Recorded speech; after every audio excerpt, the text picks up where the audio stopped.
अस्सलाम वालेकुम students, I hope सब ठीक होंगे। आज के लेक्चर में हम एक बड़ा इंपॉर्टेंट टॉपिक डिस्कस करने जा रहे हैं। आज के लेक्चर में हम हिस्ट्री आया कि साइंस है या आर्ट है उसको डिफाइन करेंगे, डिफरेंट एक्सप्लेनेशन देखेंगे, डिफरेंट पॉइंट ऑफ व्यू को देखेंगे कि आया कि ये टोटली साइंस है या आर्ट है। तो अगर साइंस की बात करें तो टोटली रिलेटेड टू आपके एक्सपेरिमेंट होते हैं, जिस तरह फिजिक्स, केमिस्ट्री या वेरियस मेथड होते हैं जिनको हम अपनी रोज़मर्रा ज़िंदगी में प्रैक्टिकली लाइफ के लिए यूज़ करते हैं, और ऑब्जर्वेशन मतलब ऑब्जर्व करते हैं चीज़ों को डिफरेंट पॉइंट ऑफ व्यू से। तो आप ये नहीं कह सकते ये टोटली साइंस है या आर्ट है। तो दोनों चीज़ें इसमें पर्सपेक्टिव हो सकते हैं, दोनों पॉइंट ऑफ व्यू हो सकते हैं। तो अगर हिस्टोरियन की बात करें तो हिस्टोरियन लास्ट लाइन में उसने ब्रीफली डिस्कस किया है कि history also follow the scientific method of inquiry to find out the truth. मतलब आप सच्चाई के बारे में जानना चाहते हैं तो history it will B came in your mind through historian uses scientific techniques. Experiment is impossible since history deal with the events that have already happened and cannot be repeated. मतलब इसमें उसने बड़ी ब्रीफली डिस्कशन किया कि जो history होती है उस में जो इवेंट्स होते हैं उनको रिपीट नहीं किया जा सकता है, लेकिन साइंटिफिकली अगर देखें तो टेक्निक्स और जो एक्सपेरिमेंट है उसको हिस्ट्री से पहले जानना या बाद में जानना थोड़ा सा मुश्किल होता है। तो इसको देखते हैं हिस्ट्री एज ए साइंस क्यों है। History is a science and its adopts various scientific techniques, strategies and methodology same as applying in the natural science. मतलब हिस्ट्री बाहसियत साइंस इसलिए उसको कहा जाता है कि उसमें वेरियस टेक्निक्स का यूज किया जाता है, स्ट्रेटजीज का इस्तेमाल किया जाता है, डिफरेंट मेथड्स का इस्तेमाल किया जाता है जो कि नेचुरल साइंस में हम यूज करते हैं। Detail observation of the facts in the past in term as history. मतलब अगर डिटेल से चीजों को देखें तो ऑब्जर्व करते हैं चीजों को हिस्ट्री के पॉइंट ऑफ व्यू से। Interpretation through scientific reasoning and rational thinking creates a narrations. मतलब जिसपे आप सोचने पे मजबूर हो जाते हैं डिफरेंट दलाइल्स को लेते हुए। Different types of methods and classification are used to describe important events. मतलब हम डिफरेंट मेथड्स को लेते हैं, उनको क्लासीफाई करते हैं और उनको रोजमर्रा जिंदगी में इस्तेमाल करते हैं। For instance human evolution is the best describe for the Charles Darwin theory based on scientific observation. Many scholar consider history to be unrevealing of the truth related the past happening. कुछ scholar का ख्याल है कि जो अनरिवील चीज़ों को बेनकाब करना या पास्ट में जितनी भी हैपनिंग हुई उससे रिलेटेड हम हिस्ट्री को डील करते हैं। मतलब हिस्ट्री का डेफिनेशन या हिस्ट्री की बेसिकली जो डेफिनेशन है या मीन ये है कि हम पास्ट इवेंट को डिस्कस करते हैं। One of the problem with the above mention perspective is that you cannot bind with in the simple Rhames of physics and chemistry. In addition, historical data cannot be used to interpret a pattern in order to formulate a theory. Chronologies of events are more complex and they are rarely repeat themselves. Another school of thought of the view that history can be defined by social science. Data over the countries can be collected and stored at one place. They should be carefully analyzed and classified in a group. Theories can be propounded but only after detailed observation. मतलब इस paragraph में भी बताने की कोशिश कर रहा है कि हिस्ट्री को हम डिफरेंट पर्सपेक्टिव में लेते हैं। मतलब अगर साइंस को लें एज ए टूल लें तो हम डिफरेंट चीजों को कलेक्ट करते हैं, उनको स्टोर करते हैं वन प्लेस पे। मीन्स उसके लिए आपको टाइम चाहिए होता है और एक हिस्ट्री होती है आपके माइंड में। मतलब कुछ चीजें आपने पहले कलेक्ट की, कुछ बाद में की, तो वो इकट्ठी करते रहे, उसके बाद तजर्बा किया आपने। तो आप इसको कह सकते हैं हिस्ट्री को हम साइंस ट्रीट करते हैं। उसके बाद साइंस एज ए टूल। मतलब साइंस जो है एज ए टूल इस्तेमाल करते हैं। Techniques are tools are very important in observation measurement. These tools included microscope, telescope which are very exact in psychological science its study. And history is also well known and prominent social science, but also use some sociological tools including questionnaires, interviews, schedule, focuses, group discussion and sampling for data collection. मतलब जब भी हम कोई data collect करते हैं या कोई भी शेड्यूल बनाते हैं तो मतलब हिस्ट्री को लेते हैं, उसमें डिस्कशन करते हैं। मतलब ये नहीं होता कि डिस्कशन आप जस्ट ले लेते हैं करंटली और आपका डाटा मुकम्मल हो जाता है, ऐसा कभी भी नहीं होता। आपको हिस्ट्री से हिस्ट्री को डील करने के लिए आपको प्रीवियस डाटा लेना पड़ता है और प्रीवियस डाटा को इसमें यूज करना पड़ता है। जिस तरह डिस्कशन करते हैं तो डिस्कशन जो ऑलरेडी आपने पहले किसी ने किए हैं उनको भी लेना पड़ता है। मतलब ये नहीं होता कि करंट या फ्यूचर की लेके तो आपका काम चल जाएगा। मतलब साइंस एक्सपेरिमेंट करने के लिए भी आपको science as a tool use करना पड़ता है। तो you can say that history relate to science, मतलब आप कुछ हद तक इसको साइंस ट्रीट कर सकते हैं, कंप्लीटली आप नहीं ये कह सकते कि टोटली ये साइंस से रिलेटेड है। मींस कुछ पॉइंट ऑफ व्यू, जिस तरह लास्ट लाइन में उसने बताया कि डाटा कलेक्शन, सैम्पलिंग, तमाम चीजों के लिए हिस्ट्री का होना बहुत जरूरी है। Arguments against history as a science, मतलब इसके अगेंस्ट कौन कौन से आर्गुमेंट्स हैं as a science explain as under. No forecasting, मतलब इस तरह के इंसिडेंट या इस तरह के लॉज को अप्लाई करना जिनका कोई सीक्वेंस ना हो, कोई तरतीब ना हो, कोई यूनिकनेस ना हो। जिस तरह Rickman has rightly said, history deal with the sequence of events, each of them unique, while science is concerned with the routine appearance of thing and aims of generalization and the establishment regularity governed by। मतलब history में क्या होता है कि आप events का होना बहुत जरूरी है। मतलब आप एक इवेंट को ले रहे हैं तो उसमें सीक्वेंस होना जरूरी है, 1 पॉइंट है, सेकंड है, थर्ड है, और मतलब एक तरतीब से किसी भी चीज के बारे में हिस्ट्री होती है। अगर साइंस की बात करें तो उसमें रूटीन मैटर होते हैं, उसमें चीजों को बनाया जाता है, फिर जनरलाइज किया जाता है और रूल्स बनाए जाते हैं। लेकिन हिस्ट्री में रूल्स की जरूरत नहीं होती। ये फर्स्ट पॉइंट है हिस्ट्री के अगेंस्ट, नो फोरकास्टिंग। उसके बाद सेकंड वन है कॉम्प्लेक्स। मतलब कॉम्प्लेक्स क्यों है? हिस्ट्री में डेफिनेटली चीजें कॉम्प्लेक्स नहीं होती। The fact of history are very complicated but seldom repeat in the real sense of them term. मतलब आप सम टू सम एक्सटेंट कह सकते हैं इट विल बी कॉम्प्लिकेटेड, लेकिन नॉर्मली क्या हो रहा है, वही चीजें रिपीट हो रही होती है, वही चीजों को हम ट्रीट कर रहे होते हैं। तो मतलब कॉम्प्लेक्स सिचुएशन भी हो सकती है। वेरीड मतलब तस्दीक शुदा।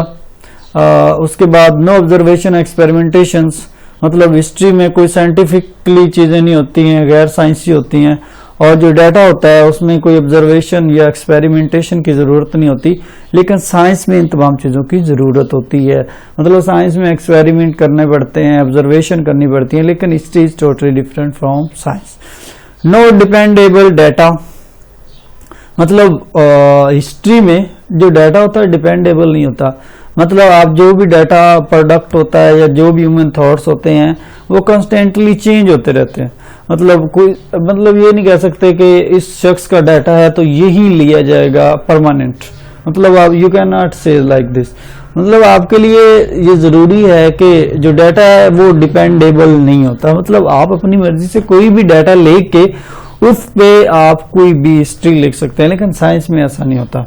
मतलब science is totally change, totally different from history. तो मतलब आप ये कह सकते हैं कि इंसान के दिमाग में जो ख्यालात आते हैं उन पे आप कुछ भी लिख सकते हैं, लेकिन अगर आपने साइंटिफिकली कोई चीज लिखनी है तो ख्याल तो आएंगे, लेकिन आपको एक्सपेरिमेंट भी करना पड़ेगा। फिजिक्स केमिस्ट्री में डिफरेंट लैब्स का इस्तेमाल होता है, तो इसका होना बहुत जरूरी है। तो these are the arguments against history as a science. History as a art, history as a art क्यों है? मतलब क्यों आर्ट कहा गया, फन कहा गया? तो सबसे पहला जो पॉइंट है, building a narration different from the scientific observation. Art is a method of implementing the scientific knowledge to discover and interpret the historical facts. Art मतलब एक फन होता है, वो ना सिर्फ आप साइंस में यूज करते हैं बल्कि वो इम्प्लीमेंट करते हैं आप किसी भी नॉलेज को डिस्कवर करने के लिए या हिस्टोरिकल फैक्ट्स डालने के लिए। मतलब यू कांट से दैट कि आप आर्ट को कहीं भी अप्लाई नहीं कर सकते। ये आपकी हुनर होता है जिसमें आपका ग्लोरियस पास्ट है, ठीक है, और डिफरेंट पॉइंट्स को आप देखते हैं। तो first point is that building a narration different from the, मतलब नरेशन करने के लिए, कोई काम नरेट करने के लिए, लिखने के लिए। एवेल्युएशन ऑफ हिस्टोरिकल फैक्ट्स, मतलब हिस्टोरिकल फैक्ट्स के लिए भी आर्ट का होना बहुत जरूरी है। मतलब इस तरह के हिस्टोरिकल फैक्ट्स लेते हैं जो पास्ट में हुए होते हैं, और नेचुरल साइंस में मॉडर्न टूल्स का इस्तेमाल किया जाता है, मतलब आर्ट का यूज नहीं किया जाता। अगर एवेल्युएशन ऑफ हिस्टोरिकल फैक्ट्स की बात करें तो पॉलिटिकल डिसऑर्डर्स जो पास्ट में हुए थे उसकी डिटेल डिस्कशन करेंगे। लेकिन अगर हम नेचुरल साइंस की बात करें तो उसमें मॉडर्न टूल्स का यूज किया जाता है और उनको समझा जाता है। Historical data can not be use to drive simple influences, मतलब जो हिस्टोरिकल डाटा है वो उस डिस्ट्रक्शन हो सकता है, कोई भी सोसाइटी का पॉइंट ऑफ व्यू हो सकता है। मतलब ये नहीं कि जस्ट वन फैक्टर है, इसमें इंटरनल फैक्टर्स हो सकते हैं, एक्सटर्नल फैक्टर हो सकते हैं, डिस्ट्रक्शन ऑफ सोसाइटी हो सकती है। मतलब ये depend upon your art. For instance जिस तरह historical happening do not repeat themselves, they are unique to the region, time and the people. मतलब इसको रिपीट नहीं किया जाता, मतलब एक इवेंट हो जाता है तो डेफिनेटली वो इवेंट दोबारा नहीं हो सकता। वो इवेंट एज इट इज वैसे ही होगा जिस तरह पहले हुआ था। और जो साइंस की बात करें तो एक्सपेरिमेंट चेंज हो सकते हैं। एक्सपेरिमेंट आप कोई भी तजर्बा करते हैं तो वो एक्सपेरिमेंट डेली रूटीन मैटर में चेंज हो सकता है। मतलब आपका एक्सपेरिमेंट ठीक नहीं हुआ तो डेफिनेटली आप अगेन ट्राई करेंगे, जब तक आपका वो एक्सपेरिमेंट सक्सेसफुल नहीं हो जाता आप उसी पे ही लगे रहते हैं। लेकिन हिस्ट्री में ऐसे नहीं होता। हिस्ट्री में क्या होता है कि हिस्ट्री में जस्ट चीजें को लिया जाता है, प्रीवियस पास्ट थॉट्स लिए जाते हैं जो कि never repeated. History is both, मतलब अगर बोथ ट्रीट करें तो क्या है, is both science and art. मतलब कुछ पॉइंट ऑफ व्यू तक की बात करें तो दोनों में ट्रीट किया जाता है। मतलब जिस तरह हमने पहले पॉइंट में डिस्कस किया कि इसको जस्ट वन एस्पेक्ट के लिहाज से नहीं लिया जाता, इसमें बहुत सारी चीजें। जिस तरह इस पैराग्राफ में स्टार्टिंग लाइन में उसने बताया, history is a unique subject possessing the potentialities of both science and art. It doesn't inquiry after truth. Thus, history is a science and no scientific basis. Also based on narrative accounts of past. Thus, it is an art or piece of literature. मतलब उसने इसमें clear चीज ये बताने की कोशिश की गई है कि you can't consider as a completely science. मतलब इसमें चीजों को नरेट किया जाता है, लिखा जाता है, एक्सपेरिमेंट नहीं किया जाता हिस्ट्री में। तो टू सम एक्सटेंट आप इसको ट्रीट कर सकते हैं लेकिन मोस्ट ऑफ द टाइम नहीं कर सकते। At the end last line में देखें, the like the work of art is wholeness, harmony and truth, inspirable from concrete and wide appreciation. History in fact it is a social science and art in that life flexibility, it's variety and excitement. मतलब social science इसको consider कर सकते हैं। Social sciences में क्या होता है कि हम ओवरऑल सोसाइटी को डिस्कस करते हैं, ओवरऑल सोसाइटी के पर्सपेक्टिव को डिस्कस करते हैं। लेकिन जो नेचुरल साइंस है उसमें ऐसा नहीं करते, तो आप इसको as a social science treat कर सकते हैं। नेचुरल साइंस इसको ट्रीट नहीं कर सकते हिस्ट्री को। History as a social science क्यों है, जिस तरह हमने पहले भी डिस्कस किया कि ये इंसान के बिहेवियर पे डिपेंड करती है, एक्टिविटीज को डिस्कस करती है, पास्ट इवेंट को डिस्कस करती है और इसमें इन्वायरमेंटल इश्यूज को डिस्कस किया जाता है। तो history as a social science लिया जाता है। अगर सोशल साइंस के सब्जेक्ट की बात करें तो उसमें जो फर्स्ट क्वेश्चन होता है कि what is social science and its branches, उससे आपको क्लियरली आइडिया हो जाता है कि why we consider social science. मतलब सोशल साइंस और नेचुरल साइंस में क्या डिफरेंस है, तो ये चीज उसने इधर भी बताने की कोशिश की गई। मतलब इसमें आपकी history of culture, human values, environment issues, food, everything will be there. मतलब तमाम चीजों को ट्रीट किया जाता है। हिस्ट्री एज ए लिटरेचर भी ट्रीट किया जाता है। मतलब एक हुनर है, फन है। मतलब इसमें अब लिटरेचर बेसिकली क्या है, literature is the mirror of life, reflection of life, everything will be there. मतलब इसमें आप चीज़ों को इंटरप्रेट करते हैं।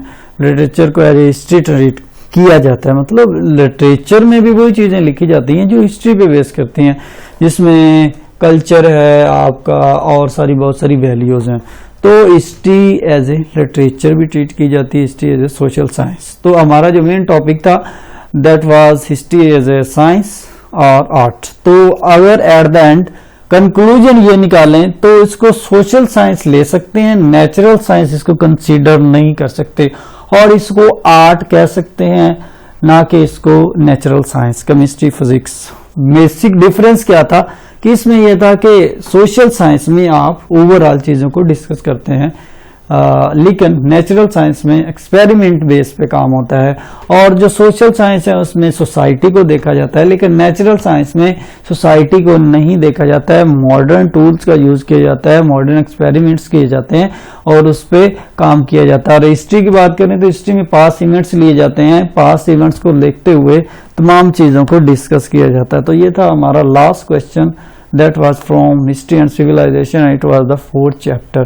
तो इसमें हमने टोटल 3 क्वेश्चंस, ऑलमोस्ट 4 क्वेश्चन को डिस्कस किया वन बाय वन, इसको ब्रीफली डिस्कस किया। It is very important question कि हिस्ट्री एज ए साइंस है, ये आर्ट है, history as a social science है, हिस्ट्री बोथ साइंस है, ये आर्ट है। तो ये तमाम चीज़ें हमने डिस्कस की और कौन से आर्गूमेंट्स थे जो against history as a science है। आप उसको नेचुरल साइंस कंसीडर नहीं कर सकते, उसको आप सोशल साइंस ले सकते हैं, क्योंकि सोशल साइंस में पास्ट हैपनिंग चीज़ों को डिस्कस किया जा सकता है, रिवील हो सकती हैं। लेकिन जो मॉडर्न टूल्स हैं या नेचुरल साइंस है जिसमें फिजिक्स, केमिस्ट्री, बायोलॉजी है, ये इसमें एक्सपेरिमेंट अगेन एंड अगेन होते हैं। लेकिन हिस्ट्री में एक्सपेरिमेंट अगेन एंड अगेन नहीं होते, इसमें जस्ट पास्ट इवेंट एक ही दफा होते हैं। वो पास्ट इवेंट वैसे हो सकते हैं लेकिन next same as it is नहीं हो सकते। मतलब एक इवेंट आपके साथ जो हुआ है यस्टरडे, आपके साथ जो कुछ हैपनिंग हुई है, तो वो एज इट इज आज की डेट में वैसे नहीं होगी। तो ये था हमारा क्वेश्चन लास्ट, चैप्टर नंबर 4।